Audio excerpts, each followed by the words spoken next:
नमस्कार, स्वागत है आपका सिटी न्यूज में। मैं कोमल आनंद आपको तमाम खबरों से करवाऊंगी रूबरू। खबरों की ओर बढ़ने से पहले आइए एक नजर डालते हैं आज की सुर्खियों पे।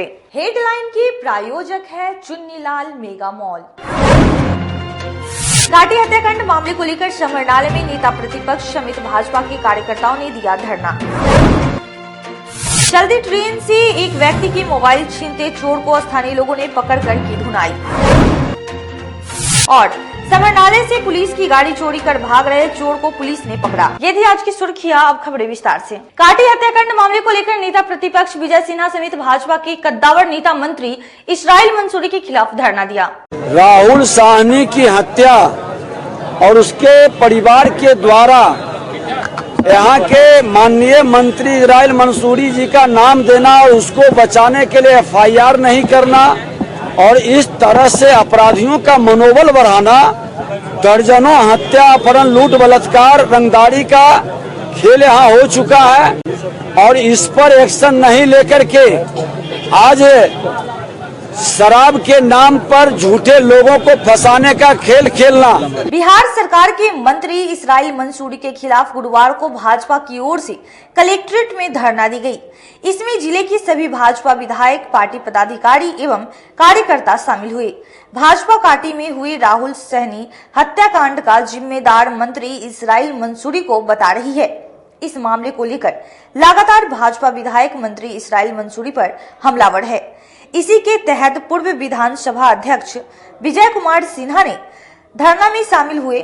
उन्होंने इसराइल मंसूरी और बिहार सरकार पर निशाना साधते हुए कहा कि बिहार में अपराधियों का राज है, बिहार में सुरक्षा व्यवस्था ध्वस्त हो चुकी है, बिहार में कोई भी सुरक्षित नहीं है। पहले एक बार और जुट जाइए सब लोग ने एक बार करवा दीजिए और जो बाकी है आ जाइए जल्दी, जो है बच्चा मत दो।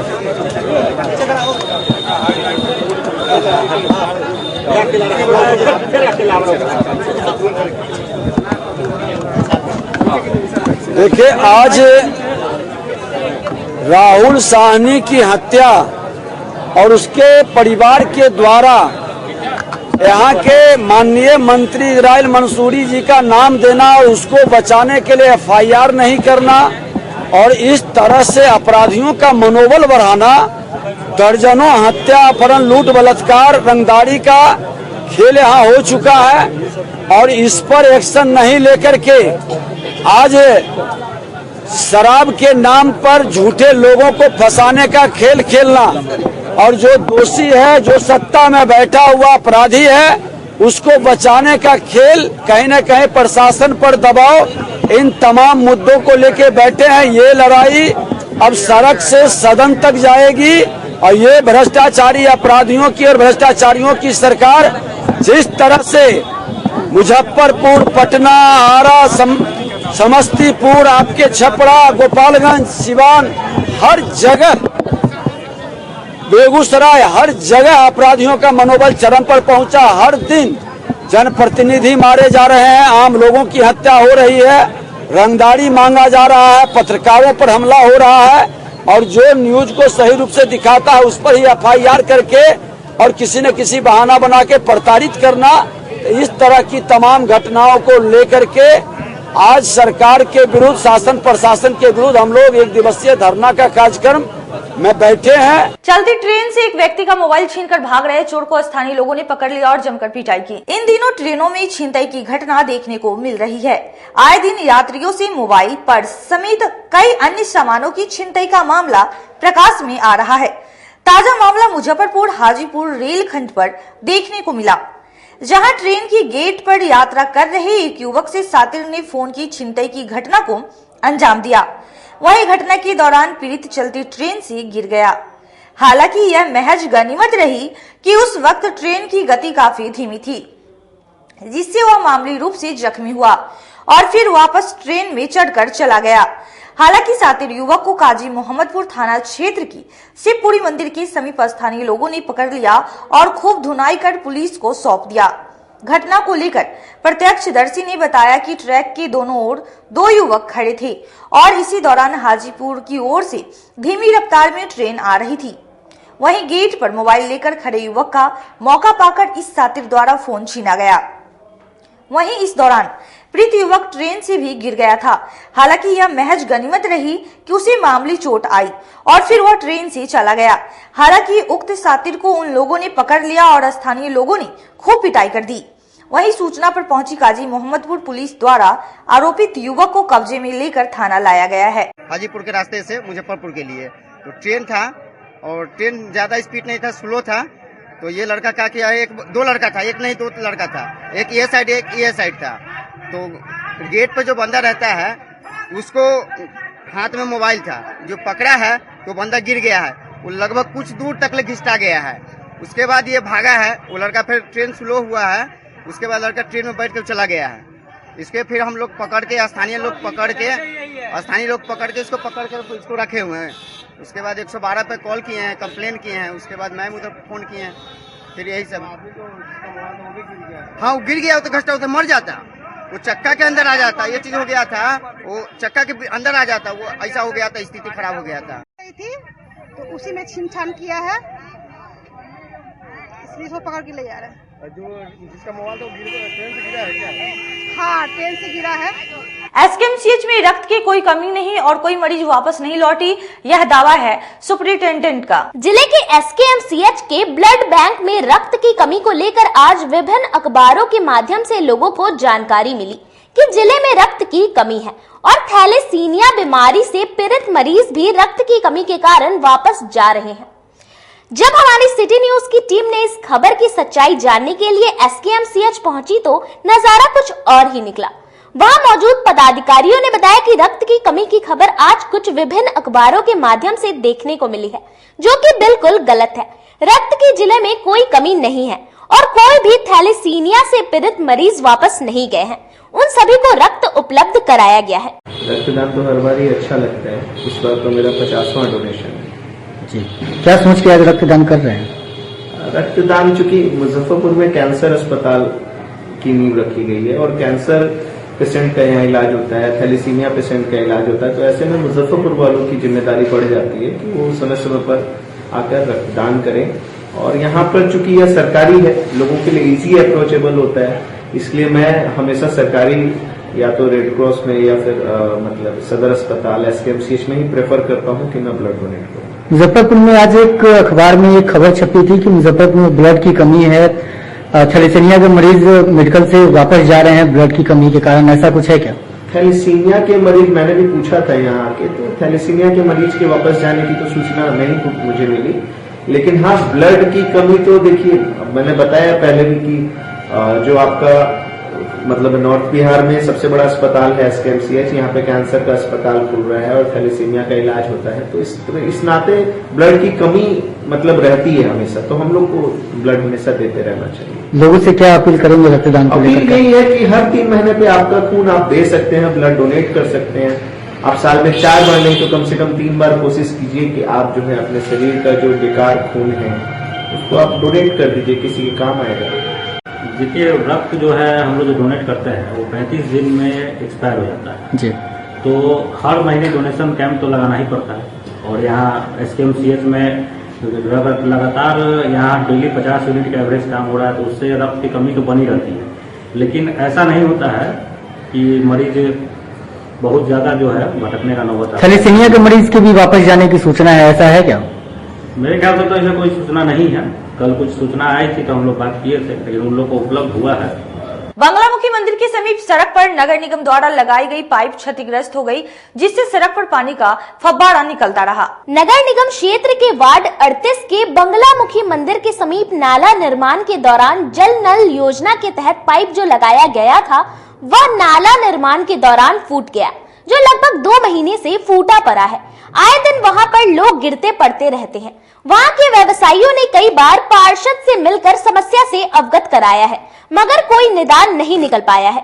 वहां के व्यवसायियों ने बताया कि जल जमाव के कारण व्यवसाय करने में काफी परेशानी हो रही है। परेशानी क्या है वो तो सारी जनता देख रही है। बार बार पार्षद को कंप्लेन किया जाता है कि इसका समाधान निकालें, बस आते हैं देखते हैं चले जाते हैं। और देख रहे हैं कि ये आपको मेन रोड है, यहाँ की जनता को कितना समस्या हो रहा है, कई एक्सीडेंट हुआ है। और देख रहे हैं कि सामने में आपको ये मंदिर है, बगल में सामने में क्लिनिक है डॉक्टर पिंगला सन्याल का, यहाँ बार बार एक्सीडेंट होता है, बार बार कंप्लेन किया जाता है, मगर सिर्फ आते हैं, देखते हैं, जाते हैं। इसका कोई समाधान नहीं निकल रहा है और सिर्फ जो है खाना पूर्ति हो रहा है बस। यहाँ इतना पानी लगा हुआ है कि मत पूछे। सामने में क्लिनिक है, बच्चे सब एग्जाम देने जा रहे हैं, अच्छा कपड़ा पहन के जा रहा है, उसका छींटा पड़ जा रहा है और 2 बार 3 बार लोग आता है, खाली एक ही जगह गड्ढा खनता है, फिर शाम तक होकर फिर गड्ढा को बंद कर दिया जाता है और उसका निदान कुछ नहीं हो पा रहा। बार बार इस सबको बोल दिया गया है। वार्ड पार्षद भी क्या करे, वार्ड पार्षद कई बार कोशिश किया, लेकिन जो लेबर आता है वो दिन भर खनता है और उसका सामने निकल जाता है कि मिलवे नहीं किया। ये समस्या अभी से नहीं, 1 महीना। पानी का भैया बहुत दिक्कत है, ट्रैफिक भी जाम हो जा रहा है, सब दुकानदार लोगों को दिक्कत हो रहा है, अगल बगल वाले को दिक्कत हो रहा है। इसका जितना जल्दी समाधान हो जाए उतना बढ़िया है। कंप्लेन नहीं किया है? कंप्लेन तो हुआ है। ये नाली का पानी टूट गया है, पाइप इसका, और ये बार बार यहाँ एक्सीडेंट होता है, यहाँ पे झगड़ा लड़ाई होता है, किसी के ऊपर पानी पड़ता है तो यहाँ पे झगड़ा लड़ाई होने लगता है। यहाँ पे कितना बार मारपीट हो चुका हुआ है, कितना आदमी का यहाँ पे गिर गया है, पानी के चलते गड्ढा दिखा नहीं, उसको गिर गया, हाथ टूट गया उसका। सदर अस्पताल में आने वाले मरीज और उनके परिजनों के वाहनों की चोरी काफी बढ़ गई थी।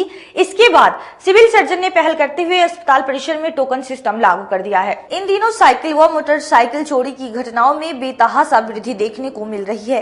वहीं सदर अस्पताल में भी आए दिन इलाज कराने आने वाले मरीजों और उनके परिजनों के वाहनों की चोरी भी काफी बढ़ गई है। इसके बाद सिविल सर्जन ने पहल करते हुए अस्पताल परिसर में टोकन सिस्टम लागू कर दिया है। बता दें कि इस टोकन सिस्टम के तहत अस्पताल के द्वार पर ही सभी को निशुल्क वाहन पार्किंग का टिकट मिलेगा तथा निकलने के दौरान इस टिकट को वाहन स्वामी द्वारा गेट पर दिखाना होगा, जिसके बाद ही उन्हें वाहन समेत निकासी की अनुमति मिलेगी। इस संबंध में सिविल सर्जन ने बताया कि आए दिनों वाहन चोरी की काफी शिकायतें आ रही थी, जिसके बाद अस्पताल परिसर में तैनात गार्डों के साथ उपयुक्त सिस्टम को लागू किया गया है, जिसमें चोरी पर लगाम लग सकेगा। हम आए दिन महसूस कर रहे थे कि बहुत सारे चोरी की शिकायत आ रही थी। मोटरसाइकिल किसी की साइकिल उड़ जा रही थी और सिक्योरिटी का मेरे यहाँ उपाय था ही, सुरक्षा गार्ड था ही, तो इसको हम थोड़ा सा और चाहे कि इन लोगों का उपयोग में लाएं और गेट पर ही जैसे ही कोई साइकिल या मोटरसाइकिल लेकर के आता है उनको पर्ची देने का, ताकि वो लौटे तो बिना पर्ची का अंदर से लौटे नहीं, ताकि किसी तरह का कोई चोरी चमारी का जो घटना हो रही थी, बदनामी हो रही थी आगे, वो कम हो और भीड़ भाड़ भी नियंत्रित रहेगा। यहाँ से गलत सलत वाहन भी आना बंद हो जाएगा। यही सोच करके मैं टोकन सिस्टम गेट पर ही कर दिया हूँ। निःशुल्क है, जो मेरे पास गार्ड है उन्हीं को मैं यूटिलाइज कर करके ये कर रहा हूँ। सर, ये अभी निरंतर चलता रहेगा कि कुछ ही दिनों? नहीं, दिखाने के लिए मेरा कोई कार्यक्रम नहीं होता है। मेरा कार्यक्रम होता है कि सतत चले और सतत चलेगा भी, ताकि लोगों को लाभ मिले, भीड़ भाड़ कम रहे, गाड़ी उड़ी इधर उधर खड़ा नहीं हो और आम आने वाले मरीजों को अधिक से अधिक इसकी सुविधा मिल सके, लाभ मिल सके, इलाज अच्छा से हो। अब अभियान चला रहे हैं आप लोग? ये अभियान जो है हमारे मोटरसाइकिल चोरी रोकने के लिए अभियान चल रहा है और ये हमारा GS सिक्योरिटी के तरफ से अभियान है और हम स्टाफ के लिए जो है स्पेशल पास इशू कर रहे हैं और आने जाने के लिए टोकन दे रहे हैं।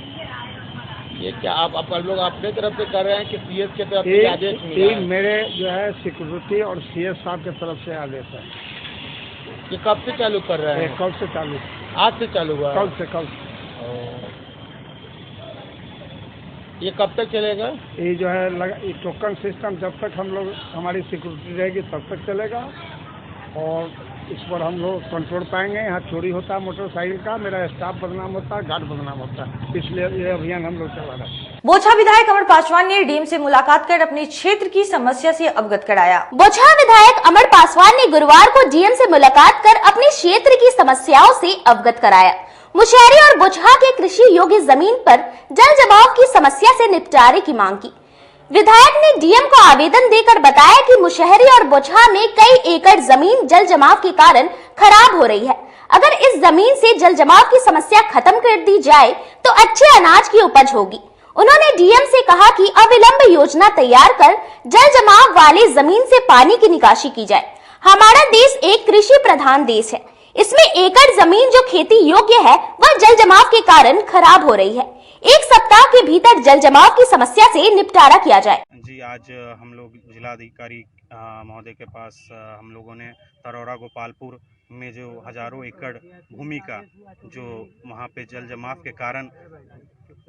के कारण वहाँ पे सभी खेत बर्बाद हो रहे थे, उस समक्ष हम लोगों ने जिलाधिकारी से समय मांगा था और आज उन्होंने समय देते हुए विभिन्न पदाधिकारियों को यहाँ बुलाया भी था और हम लोग ने मैपिंग करके उन्हें अपनी बात रखने का काम किया है और जल्द से जल्द उन्होंने आश्वस्त किया है कि वहाँ नाला निर्माण होगा और सगहरी गुमटी के पास होते हुए वो आगे फर्दर आपको इस चीज़ों के ऊपर उन्होंने आश्वस्त किया है।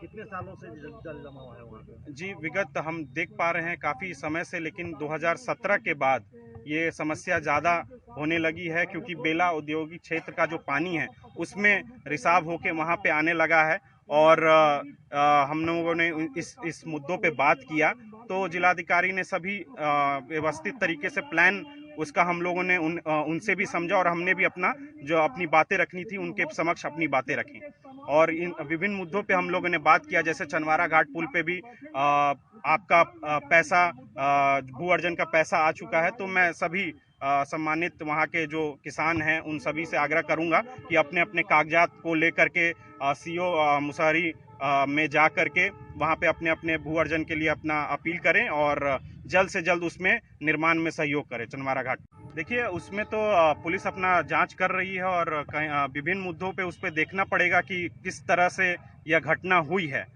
और कैसी रंजिश थी, यह पुलिस अपनी कार्रवाई कर रही होगा और ये ज़्यादा बेहतर है कि हम अपने ज़िले के कप्तान से, सुप्रिटेंडेंट से इस बात को हम लोग अपने पता करें। आप युवा विधायक हैं और होली का मौसम है और होली के बाद क्या तेजस्वी यादव मुख्यमंत्री बिहार के बनेंगे? जी बिल्कुल, जैसा कि आप उनके ही मुख से सुनते होंगे कि भाई अभी इतनी जल्दी क्या है, जब भी अभी नौजवान हैं, ऊर्जावान हैं और जब भी अभी जनता के बीच में रहने का काम है, बिहार वासियों को समर्पित हैं, उनका कार्य क्षेत्र आप देख सकते होंगे कि दिन प्रतिदिन वो हमेशा दिन रात हो अपने जनता के बीच में रहते हैं, उनका काम करने के लिए तत्परता के साथ रहते हैं। तो जब भी जनता जब चाहेगी, जनता जब मानेगी तब वो मतलब मुख्यमंत्री हो जाएंगे और अभी जो उनका निर्णय है, सर्वोपरि निर्णय है कि भाई अभी तो हम जवान हैं और अभी और ढेर सारा काम करना है, तो अभी जल्दी हड़बड़ी उनको नहीं है और ना ही हम लोग को है, हमें बस उनका साथ निभाना है और उनके साथ चलना है। तरह के कयास लगाए जा रहे हैं कि होली बाद जो है ताजपोशी होगी। जी देखिए, अब इस पे मैंने एक ही शब्द में आप बोल दिया कि इसकी जो है आगे कमिंग दिनों में मुख्यमंत्री जी ने भी घोषणा की थी कि हम लोग तेजस्वी जी के नेतृत्व में 25 का लड़ाई लड़ेंगे, तो जरूर कहीं ना कहीं आने वाले समय में तो हमारे भावी मुख्यमंत्री जी तेजस्वी जी होने वाले हैं। थाना द्वारा एफआईआर नहीं किया तो युवक ने एसएसपी से न्याय की लगाई गुहार। 5 से 6 के संख्या में ये लोग आया, हाथ में हथियार लिए हुए था, दुकान पे नाम लेकर के गाली देने लगा। सो मुकेश झा, आयुष कुमार और 4-5 लोग थे जिसको हम चेहरा से पहचानते हैं। उनका नाम हमको नहीं पता है, लेकिन देखने के बाद हम उसको पहचान लेंगे। सिकंदरपुर ओपी में जब उस दिन हम आवेदन दिए हैं तो अभी तक मेरा एफआईआर नहीं हुआ, नहीं उन लोग पे कोई कार्रवाई हुआ है। कुछ दिन पहले सिकंदरपुर ओपी थाना क्षेत्र के बांध रोड निवासी रवि कुमार पर आधा दर्जन की संख्या में आए युवकों ने हथियार के बट से मारकर रवि कुमार का सर फोड़ दिया था। इसी मामले को लेकर रवि कुमार ने आज वरीय पुलिस अधीक्षक के कार्यालय में एक आवेदन दिया है। इस आवेदन में कहा गया है, लगभग 1 सप्ताह होने को है घटनाक्रम का। रवि कुमार ने सिकंदरपुर ओपी में लिखित आवेदन दिया था, मगर उस आवेदन पर अभी तक सिकंदरपुर ओपी द्वारा कोई कार्रवाई नहीं की गई है। इसी को लेकर के रवि कुमार ने आज पुलिस अधीक्षक कार्यालय में ज्ञापन सौंपा है। 20/2/2023 को लगभग संध्या 7:30 बजे के करीब जब हम अपने दुकान पर बैठे हुए थे तो 5 से 6 के संख्या में ये लोग आया, हाथ में हथियार लिए हुए था, दुकान पे नाम लेकर के गाली देने लगा। सो मुकेश झा, आयुष कुमार और 4-5 लोग थे जिसको हम चेहरा से पहचानते हैं। उनका नाम हमको नहीं पता है, लेकिन देखने के बाद हम उसको पहचान लेंगे। सिकंदरपुर ओपी में जब उस दिन हम आवेदन दिए हैं तो अभी तक मेरा एफआईआर नहीं हुआ, नहीं उन लोग पे कोई कार्रवाई हुआ है। सेकंड थाना में तो क्या कहा जाता है? गए हुआ थाना पे तो कहा गया नगर थाना फॉरवर्ड कर दिया, लेकिन नगर थाना में जब कल हम गए देखने के लिए तो वहाँ पे अभी तक वहाँ से आवेदन नहीं भेजा गया है, इसलिए अभी तक एफआईआर नहीं हुआ। सेकंड पार्टी से वहाँ के प्रभारी पैसा ले लिए, इसलिए अभी मेरा एफआईआर नहीं किया। क्या मांग है? मेरा मांग है कि हमको न्याय मिलना चाहिए और दोषी जो है उस पर कार्रवाई होना चाहिए। क्या पूरा घटना कैसे क्या हुआ है? पहले से कोई है आपको दुश्मनी? पिछले पूर्व में मेरे पत्नी से घटना था जो उस पर एफआईआर चल रहा है, जिसमें 3 महीने का गर्भ कि बच्चा को मारने का प्रयास किया था, जिसका CGA में 2172 केस चल रहा है। उसी घटना को केस उठाने का दबाव है उस पर। वो केस को मेरी पत्नी नहीं उठाई है, जिसके कारण हम पे हमला किया गया है। अब वक्त हो चला एक छोटे से ब्रेक का, जल्दी लौटेंगे, कहीं मत जाइए, देखते रहिए सिटी न्यूज मुजफ्फरपुर।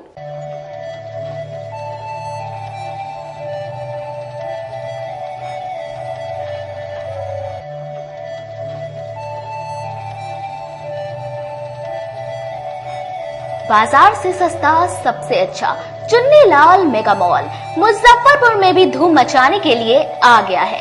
शादी विवाह के लिए है लहंगे की सबसे बड़ी कलेक्शन। दुल्हन के मन को भाए यहाँ की ब्राइडल लहंगा चुन्नी। हम सभी का ख्याल रखते हुए परिधानों की पूरी रेंज एक ही छत के नीचे उतारे हैं, वो भी आपके बजट में। मल्टीनेशनल ब्रांड से लेकर लो रेंज तक के ब्रांडों की बेहतरीन कलेक्शन के साथ साड़ियों का अनंत संसार समेटे हुए हैं। दूल्हे राजा के लिए भी सूट और शेरवानी की लाजवाब रेंज। मेंस वेयर की भी ब्रांडेड कलेक्शन के साथ लो रेंज की भी है भरमार। बच्चों का भी हमने ख्याल रखा है, इसलिए सभी ब्रांडों का रेंज उतारा है। तो एक बार हमारे यहाँ अवश्य पधारें। Chunnilal mega mall, Saraiyaganj tower के समीप, अखाड़ा घाट रोड, मुजफ्फरपुर। बच्चों का हमारे यहाँ आपको 250 रुपए से स्टार्टिंग होगा। कुर्ती अगर सेट में लीजिएगा तो 500 रुपए से स्टार्टिंग हो जाएगा। प्लाजो सेट हाईएस्ट आप चले जाइए 3000, 4000, 10,000 तक भी मिलेगा आपको बनारसी से। 250 रुपए से सारी स्टार्टिंग हो जाएगा हमारे यहाँ, आपको 40,000 तक चला जाएगी। कहते हैं कि मंजिल उन्हीं को मिलती है जिनके सपनों में जान होती है। पंखों से कुछ नहीं होता, हौसलों से उड़ान होती है। तो अगर आप में भी है जज्बा कुछ कर दिखाने का, अगर आपके अंदर भी है एक जीनियस, अगर आप भी छूना चाहते हैं आसमान की ऊंचाइयों को, क्रैक करना चाहते हैं IIT JEE, AIIMS, NEET, NTSC, KVPY या फिर ओलंपियाड, तो आपके हौसलों को उड़ान देने के लिए है जीनियस क्लासेस। जी हाँ, सही सुना आपने, Genius Classes for IIT JEE, AIIMS, NEET, NTSC, KVPY, olympiad for 8th, 9th, 10th, 11th, 12th and target. अपने बेहतरीन सक्सेस रिकॉर्ड के साथ सफलता की नई ऊंचाइयां गढ़ रहा है जीनियस क्लासेस। तो my dear students, 8th, 9th, 10th, 11th, 12th and target के लिए नए बैचेस शुरू होने वाले हैं जीनियस क्लासेस में, जहां है separate hostel for boys and girls. जल्दी से पता नोट करें, Genius Classes, study centre, Pankaj market, Saraiyaganj, Muzaffarpur. अधिक जानकारी के लिए कॉल करें 7635091378 या फिर 7635091387 या फिर आप कॉल कर सकते हैं 7635091396 या 9006911690 पर या फिर 9128482268। Genius Classes. For more information, visit our website www.geniusclasses.in or email us on info@geniusclasses.in. Registrations are open and new batches are starting soon. Rush to Genius Classes, Study Center, Pankaj Market, Saraiyaganj, Muzaffarpur. अपने सपनों की आशिया को दे एक नई पहचान माँ Bhavani decor private limited के साथ, जो है ऑथराइज्ड डिस्ट्रीब्यूटर ऑफ कजारिया। देश की मिट्टी से बनी टाइल से देश को बनाते हैं। और जहां मिलती है सभी प्रकार के Indian and imported granite, marble, sanitary एवं कोटा स्टोन का अनोखा एवं आकर्षक संग्रह। माँ भवानी डेकोर प्राइवेट लिमिटेड मतलब a complete floor solutions. New 0 mile Dadar road, Muzaffarpur. Call 9934753111। आपका भरपूर प्यार और साथ मिलने के कारण ग्राहकों की सुविधा को देखते हुए नीलकमल का फैक्ट्री आउटलेट का दूसरा ब्रांच अखाड़ा घाट रोड KFC के सामने खुल गया है, जिसमें ग्राहकों को सभी प्रोडक्ट पर विशेष छूट दी जा रही है। वहीं नीलकमल का पहला branch Mithanpura Narayanpur road Vaishali management के सामने है, जो कि लगातार ग्राहकों की सेवा करता आ रहा है। उत्तर बिहार का पहला एक्सक्लूसिव शोरूम है, जहां ऑफिस फर्नीचर और होम फर्नीचर की सभी रेंज उपलब्ध है। तो एक बार सेवा करने का मौका जरूर दें। पहला ब्रांच मिठनपुरा नारायणपुर रोड और दूसरा ब्रांच अखाड़ा घाट रोड। हमारा मोबाइल नंबर है 9334900888 और 7004320580। नीलकमल का एक्सक्लूसिव शोरूम जो पहले से मिठनपुरा नारायणपुर रोड में अपोजिट वैशाली रूरल मैनेजमेंट में चला आ रहा है, वहाँ पे हमें आप लोगों का बहुत सारा प्यार मिला और इसीलिए हम लोगों ने अपना दूसरा ब्रांच सार्थक सेल्स एंड मार्केटिंग के ज्वाइंट वेंचर से अखाड़ा घाट रोड में KFC के सामने कृष्णा टॉकीज के बगल में सुविधा कॉम्प्लेक्स में हम लोगों ने खोला है, जो कि कंपनी का फैक्ट्री आउटलेट है, जहां नीलकमल के विस्तृत रेंज आपको 40% तक के डिस्काउंट पे मिलेंगे और मैट्रेस का भी एक विस्तृत रेंज है। और आप लोगों से निवेदन है कि एक बार आप पधारें। और इस दुकान की जो सबसे अच्छी विशेषता है कि उधार चालू है, तो HDFC और बजाज के माध्यम से आपको फिनांस की भी सुविधा है। आप अपने घरों को फिर से बहुत अच्छे से सजा सकते हैं। ब्रेक के बाद फिर से आप तमाम दर्शकों का स्वागत है। समरनाले में सरेआम पुलिस की गाड़ी चोरी कर भाग रहे चोर को पुलिस ने दौड़ाकर पकड़ लिया। मुजफ्फरपुर में इन दिनों साइकिल व मोटरसाइकिल चोरी की घटनाओं में बेतहाशा वृद्धि देखने को मिल रही है। ताजा मामला मुजफ्फरपुर समरनाले का है, जहां DM ऑफिस के गेट पर ड्यूटी कर रहे पुलिस जवान की मोटरसाइकिल को एक चोर द्वारा उड़ाने का प्रयास किया गया। हालांकि जवान की सजगता के कारण गाड़ी चोरी नहीं हो पाई और चोर भी रंगे हाथों धर दबोचा गया। घटना के संबंध में पीड़ित जवान रामनाथ पासवान ने बताया कि रोजाना की तरह आज भी वह DM ऑफिस के गेट पर अपनी ड्यूटी कर रहा था और प्रहरी कक्ष के बगल में ही अपनी मोटरसाइकिल खड़ी किया हुआ था। ड्यूटी के दौरान ही उसने देखा कि एक युवक उसकी ग्लैमर मोटरसाइकिल को लेकर भागने का प्रयास कर रहा है, जिसके बाद उन्होंने हल्ला मचाते उसके पीछे दौड़ लगा दी। शोर सुनकर उक्त चोर को IG गेट के समीप धर दबोचा गया और नगर थाने के हवाले कर दिया गया। वहीं आरोपित युवक बार बार नशे में होने की दुहाई देता रहा। DM साहब के गेट पर कर रहा है। DM साहब के गेट पर हमारे रूम है ना, उसी के बगल में गाड़ी लगाए हुए थे और उठा के लेके जा रहा है।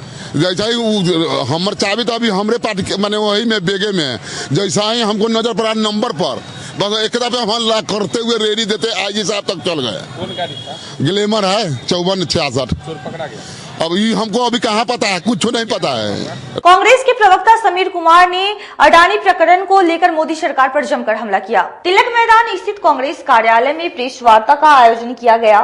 प्रेस को संबोधित करते हुए जिला प्रवक्ता समीर कुमार ने कहा कि सबका साथ सबका विकास का नारा देने वाली भाजपा इन दिनों मित्रों के साथ और मित्रों का विकास वाली पार्टी बन गई है।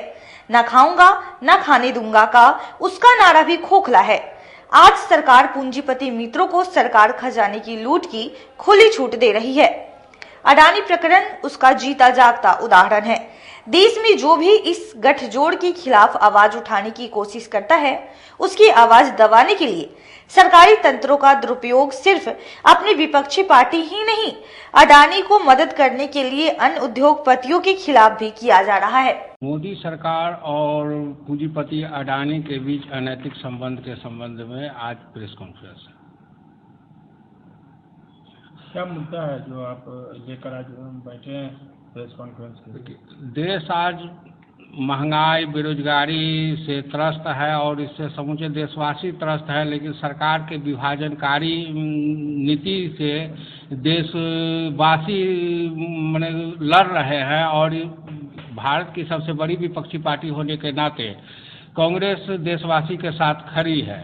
वर्तमान में जो हिडेनबर्ग का खुलासा हुआ, उस खुलासे में के कारण अडानी का शेयर मार्केट तेजी से शेयर मार्केट में उनके शेयर नीचे गिरे, जिसमें कि LIC और SBI के भी बहुत से पैसे डूब गए, जिस LIC में देशवासी के पैसे लगे हुए हैं। और इस संबंध में हमारे सम्मानीय नेता राहुल गांधी और राष्ट्रीय अध्यक्ष मल्लिकार्जुन खड़गे ने संसद में सवाल किए, जिसे संसद के प्रोसीडिंग से हटा दिया गया। ये मतलब कांग्रेस पार्टी एक सवाल करना चाहती है, क्या किसी संसद के द्वारा पूछा गया सवाल संसद में अगर न रहे तो वो क्या लोकतंत्र की आत्महत्या नहीं है? और जैसे कि 20 वर्ष से अडानी जी को मोदी जी एक गुब्बारे की तरह फुला रहे हैं और उनको अनैतिक तौर पर सरकारी धन मुहैया करा रहे हैं। इससे सिर्फ क्या देश में एकमात्र पूंजीपति अडानी ही है? जैसा कि हम लोग देख रहे हैं कि वो हवाई अड्डा भारत का 35% अडानी जी का हो गया है, बंदरगाह मतलब मोदी जी का हो गया है, रक्षा हथियार बनाने का इनके पास कोई एक्सपीरियंस नहीं है, लेकिन उसके बाद भी हथियार बनाने का भी कारखाना इनके पास चला गया। और मोदी जी का गवर्नमेंट जो है वर्तमान में सिर्फ कांग्रेस पार्टी को ही सीबीआई ईडी के थ्रू तंग नहीं कर रही है, वो उद्योगपतियों को भी तंग कर रही है। जैसा कि हम लोग देख रहे हैं कि क्विंट मीडिया पर ईडी का छापा पड़ता है और वो क्विंट मीडिया अडानी जी का हो जाता है। एनडीटीवी का हम लोग हाल देखे हैं कि उस पर छापा पड़ा था और आज एनडीटीवी उनका हो गया। एक प्रयास मंच कार्यालय में सामाजिक शिक्षक व समाज सुधारक भारत की महान विभूति संत गाडगे जी महाराज की 147वीं जयंती मनाई गई।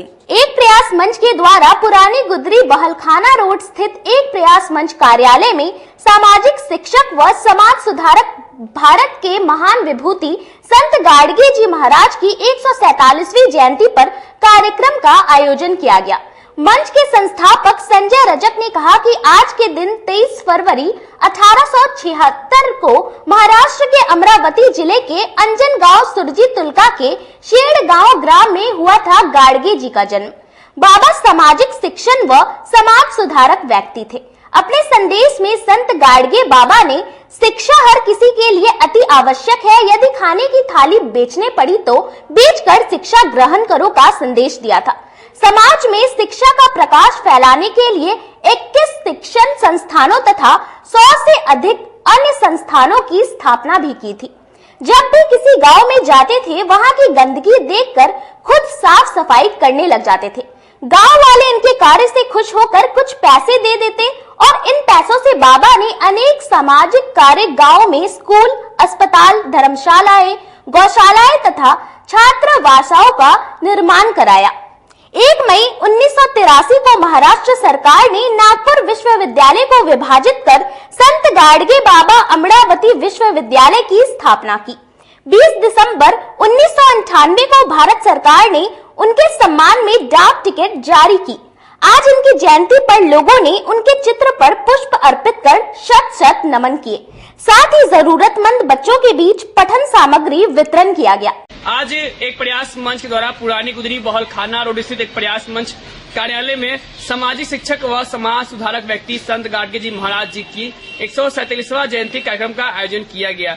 आज ही के दिन 23 फरवरी 1876 को बाबा का जन्म हुआ था और इन्होंने शिक्षा पर काफी ज्यादा ध्यान दिए। इन्होंने कहा कि शिक्षा हर व्यक्ति के लिए अति आवश्यक है। अगर खाने की थाली बेचना पड़े बेच दो, पर अपने बच्चे को और अपने जरूर शिक्षा ग्रहण करो, क्योंकि शिक्षा बहुत ही जरूरी है। और साथ ही उन्होंने जब भी किसी गांव में जाते थे, जब निकलते थे गांव में, तो खुद साफ सफाई करने लगते थे और जो गांव वाले खुश होकर पैसा देते थे, इन पैसों से इन्होंने सामाजिक संस्थान का निर्माण कराया, जैसे स्कूल, अस्पताल, धर्मशालाएं, कॉलेज, न जाने 100 से अधिक संस्थान का निर्माण करवाया। आज इनकी 147वां जयंती पर सभी लोगों ने उनके चित्र पर पुष्प अर्पित कर सशक्त नमन किए। साथ ही बच्चों के बीच पठन सामग्री वितरण किया गया ताकि यही बच्चे पढ़े और अपने साथ अपने परिवार समाज का नाम रोशन कर सके। संत गाडगे सेवा परिषद एवं अखिल भारतीय धोबी महासभा के संयुक्त तत्वावधान में संत शिरोमणि संत गाडगे जी महाराज की 147वीं जयंती समारोह मनाया गया। संत गाडगे सेवा परिषद एवं अखिल भारतीय धोबी महासभा के संयुक्त तत्वावधान में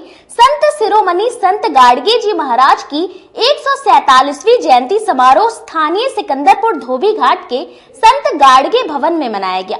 सर्वप्रथम सदस्यों द्वारा उनके आदमकद प्रतिमा पर माल्यार्पण तथा पुष्प अर्पित किया गया। इसके बाद संत गाडगे जी महाराज की जीवनी पर प्रकाश डालते हुए संत गाडगे सेवा परिषद के अध्यक्ष श्री देवन रजक ने कहा कि इनका जन्म 23 फरवरी 1876 को महाराष्ट्र राज्य के अकोला जिला अंतर्गत गांव में हुआ था। उन्होंने कहा कि संत गाडगे को महाराष्ट्र में ही नहीं पूरे देश में श्रद्धा व आदर के साथ याद किया जाता है। संत गाडगे महाराज खासकर बच्चों का शिक्षा तथा स्वच्छता पर अधिक जोर इसलिए देते थे क्योंकि उनका मानना था कि अशिक्षा ही गरीबी और शोषण का मूल कारण है। पूर्व मुखिया मनोज बैठा ने कहा कि वे दहेज प्रथा के प्रबल विरोधी थे। उनका कहना था कि आज मंगल कार्य को दहेज प्रथा ने अमंगल बना दिया है, जिसकी वजह से आज भी नवविवाहिता दहेज की भट्टी में जलाई जा रही है। बबलू रजक ने कहा कि संत गाडगे जी के विचारों से सीख लेकर जन जन तक पहुंचाने की जरूरत है।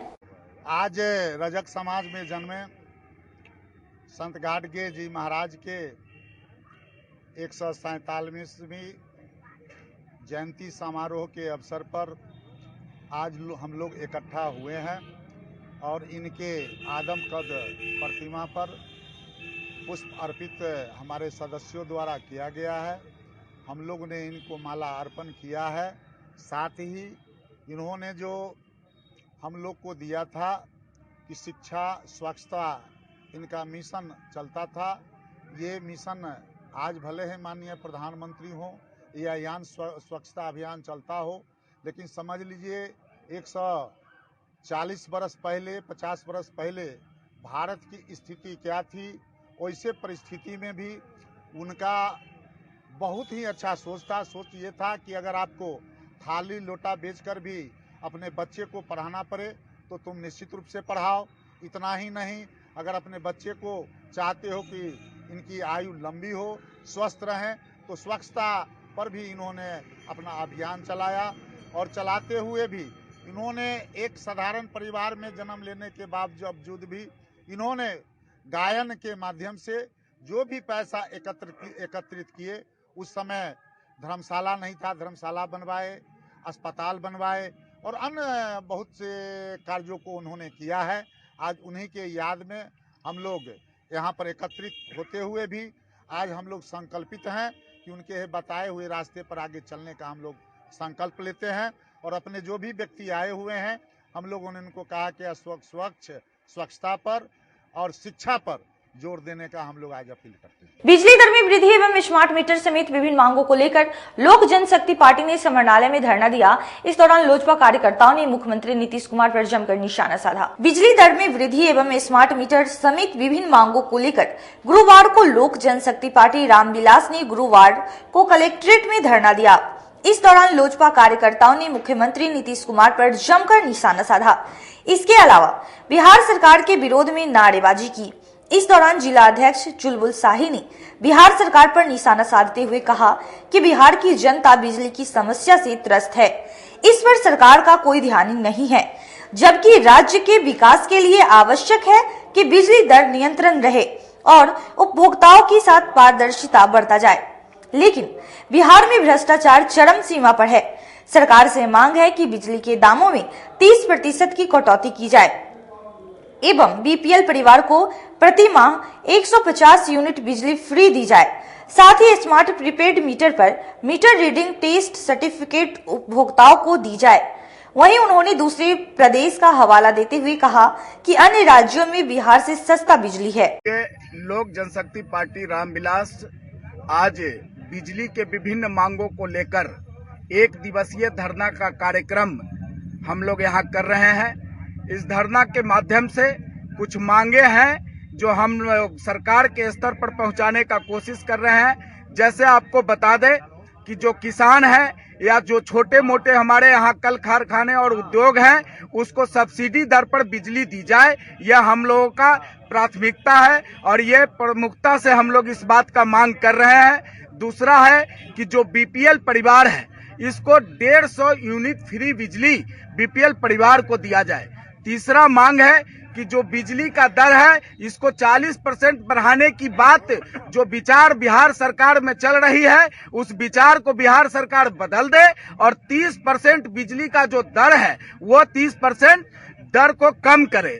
चौथा मांग है कि जो बिहार के भीतर ट्रांसमिशन के लाइन में जो काम हुआ है, उसमें काफी कुछ अनियमितताएं हैं और उस अनियमितताओं के कारण जो बिजली का लॉस हो रहा है, उस लॉस को जनता के ऊपर अधिभार के माध्यम से सरकार वसूल करना चाह रही है। तो हमारी पार्टी ये मांग करती है कि इसका न्यायिक जांच कराकर और जो ठेकेदार या जो डिपार्टमेंट के लोग इसमें दोषी पाए जाते हैं, उनके खिलाफ सरकार कार्रवाई करे। इन्हीं सब मांगों को लेकर हम लोग आज यहाँ एक दिवसीय धरना का कार्यक्रम कर रहे हैं। आज के लिए बस इतना ही। मुझे और मेरी पूरी न्यूज टीम को दीजिए इजाजत। कल फिर हाजिर होंगे शहर की कुछ नई खबरों के साथ। नमस्कार।